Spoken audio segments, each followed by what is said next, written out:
আসসালামু আলাইকুম সুপ্রিয় কৃষিপ্রেমী ভাইরা সবাইকে শৌখিন কৃষি ইউটিউব চ্যানেলে স্বাগতম। আজকে আমি আপনাদেরকে দেখাবো লাউ গাছের যে সকল রোগ হয় এবং এর সমাধান কিভাবে পাবেন, সম্পূর্ণ ঘরোয়া পরিবেশে কিভাবে ভিটামিন তৈরি করে লাউ গাছের দ্বিগুণ ফলন বাড়াবেন।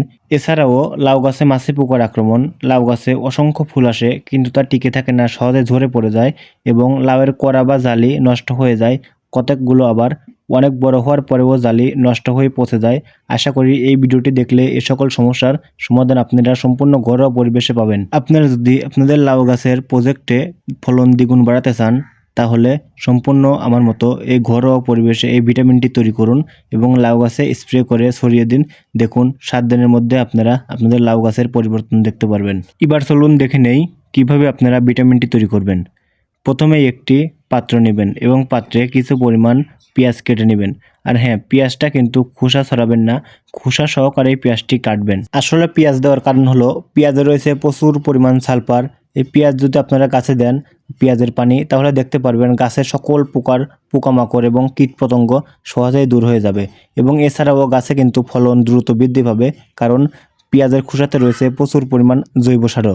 এই পেঁয়াজের খোসা গাছকে অল্প সময়ে গাছে ফলন বাড়াতে সাহায্য করে। এজন্য এই ভিটামিনটি তৈরি করতে হলে অবশ্যই কিন্তু আপনাদেরকে খোসা ছাড়া পেঁয়াজ প্রথমেই কেটে একটি পাত্রে রাখতে হবে। এরপর আপনারা আপনাদের প্রয়োজন অনুযায়ী সেই পাত্রে কিছু পরিমাণ চা পাতি নিয়ে নেবেন। আর হ্যাঁ, অবশ্যই খেয়াল রাখবেন আপনারা যে চা পাতিটি নিচ্ছেন এটি কিন্তু দুধ চায়ের পাতি হলে হবে না বা চিনি মেশানো পাতি হলে হবে না, কারণ এই চা পাতি দেওয়ার একটি উদ্দেশ্য হলো এই চা পাতিতে রয়েছে প্রচুর পরিমাণে জৈব সার, যা গাছকে মোটা এবং তাজা করে এবং গাছের ফলন বাড়াতে বৃদ্ধি করে। তাই এই ভিটামিনটি প্রয়োগের ক্ষেত্রে অবশ্যই চা পাতি মিশাতে হবে। এছাড়াও এই চা পাতির পানি যদি আপনারা আপনাদের লাউ গাছে প্রয়োগ করেন তাহলে কিন্তু মাছি পোকা সহ সকল প্রকার কীটপতঙ্গ গাছ থেকে দূর হয়ে যাবে। তাই এই ভিটামিনটি প্রয়োগ করার জন্য ভিটামিনটি বানানোর জন্য অবশ্যই কিন্তু আপনাদের চা পাতার গুরুত্ব অপরিসীম। তাই অবশ্যই চা পাতি মিশিয়ে নেবেন। এরপরে আমরা আমাদের দ্রবণটির সাথে মিশিয়ে দেব কিছু পরিমাণ ভাতের মার। আমরা অনেক সময় ভাতের মার ফেলে দেই, আসলে ভাতের মারটা গাছের জন্য কতটা উপকারী সেটা আমরা হয়তো বা জানি না। এই ভাতের মার মিশানোর ফলে ভাতের মারে রয়েছে পটাশিয়াম, ম্যাগনেসিয়াম এবং ক্যালসিয়াম। এটি যদি আপনি গাছে প্রয়োগ করেন আপনার গাছ সতেজ এবং সুন্দর থাকবে এবং সবসময় গাছের পাতা এবং গাছের শিকড়গুলো মজবুত থাকবে এবং পাতা সবসময় সতেজ থাকবে।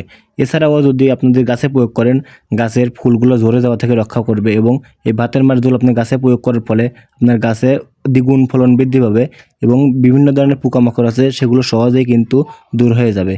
তাই এই ভিটামিনটি তৈরি করার ক্ষেত্রে কিন্তু আপনার ভাতের মারের গুরুত্ব অপরিসীম। অবশ্যই আপনারা ভাতের মার মিশিয়ে নেবেন। আমরা কিন্তু এই পাত্রে প্রথমে নিয়েছিলাম কিছু পরিমাণ কাঁচা পেঁয়াজ কুচি কুচি করে কেটে এবং এরপরে আমরা নিয়েছিলাম প্রয়োজন মতো চা পাতি। এরপরে কিন্তু আমরা নিয়েছিলাম আমাদের ভাতের মার। এখন 3টি দ্রবণকে আমরা এক জায়গা করলাম এবং ভালোভাবে নাড়াচাড়া করলাম। এই 3টি দ্রবণ দিয়ে আজকে আমাদের গাছের লাউ গাছে তৈরি হবে ভিটামিন। এই 3টি দ্রবণকে আমরা একসাথে করে রেখে দেব এবং প্রায় একদিন 24 ঘন্টা পর এটাকে আমরা বের করে দেখব এটি কীরকম কালার হয়। আমরা এই দ্রবণটিকে এখন রেখে দেই, আমরা কিন্তু আবার একদিন পর বের করব। আমরা ঠিক 24 ঘন্টা পর কিন্তু এই দ্রবণটিকে বের করলাম। আপনারা ঠিক লক্ষ্য করে দেখতে পাচ্ছেন আগের থেকে কিন্তু কালার কিছুটা অনেকটাই পরিবর্তন হয়েছে। এইটাই কিন্তু আমাদের সেই লাউ গাছের ভিটামিন, এটাই কিন্তু আমরা লাউ গাছে প্রয়োগ করব। তো এখন আপনারা দেখতে পাচ্ছেন এই ভিটামিনটা কিন্তু আমরা সুন্দরভাবে ছাঁকনি দিয়ে ভালোভাবে ছেঁকে নেব এবং এটা আমরা স্প্রের মাধ্যমে গাছে প্রয়োগ করব। আসলে এই ভিটামিনটা প্রয়োগ করার ফলে আপনারা প্রায় 7 থেকে 10 দিনের মধ্যেই আপনাদের গাছের কিছুটা পরিবর্তন দেখতে পাবেন এবং গাছে দেখতে পাবেন প্রচুর পরিমাণে জালি আসছে এবং অনেক ফলন বৃদ্ধি হয়েছে। আর হ্যাঁ, এই ভিটামিনটি যখন আপনারা আপনাদের গাছে স্প্রে করবেন তখন দুপুরের পর কিংবা সন্ধ্যার আগে স্প্রে করে দেবেন। কৃষি সমস্যা এবং কৃষি সমাধান নিয়ে আমার চ্যানেলে নিয়মিত ভিডিও আপলোড করা হয়, চাইলে চ্যানেলটি সাবস্ক্রাইব করে রাখতে পারেন।